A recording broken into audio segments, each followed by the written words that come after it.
Le chantier a démarré physiquement sur le site en tout début d'année.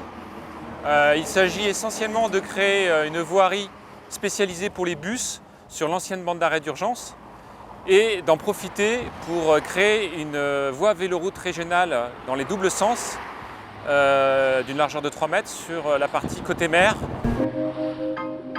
Donc là on est sur la route nationale qui traverse la ville de Sainte-Suzanne et on s'engage vers la RN2 en direction de Saint-Denis.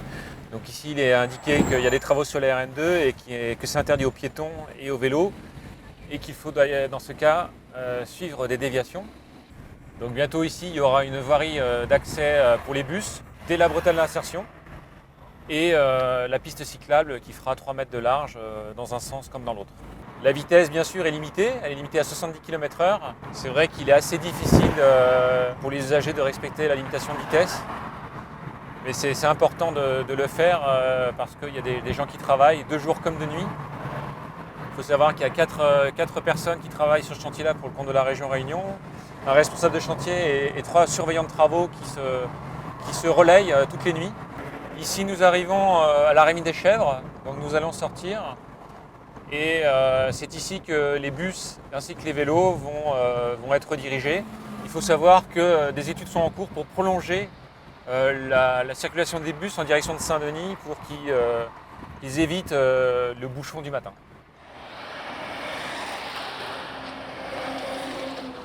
Pour pouvoir réaliser la voie sur le terre-plein central qui était précédemment enherbé, on a dû réaliser le couvrement des 3 ouvrages d'art qu'il y avait sur l'itinéraire.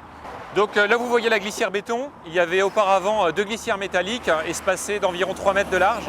Et sur ces 3 mètres, on a réalisé une nouvelle voie qui a pu être mise en circulation il y a quelques mois de cela. Ici, nous avons mis en place une chaîne de blocs en béton, un système de retenue qui permet de séparer le flux de circulation de la zone de chantier. Vous voyez au loin des gens qui sont en train de réaliser un soutènement. Le fait d'avoir cette chaîne de blocs, ils sont en sécurité en cas d'éventuelle perte de contrôle d'un usager. Alors la livraison du chantier est prévue pour fin d'année 2017. On n'est pas à l'abri d'avoir des petites finitions à finir en début d'année 2018. Mais on croise les doigts, si la météo est avec nous, on espère bien livrer à la circulation et aux automobilistes et aux bus et aux cyclistes fin d'année.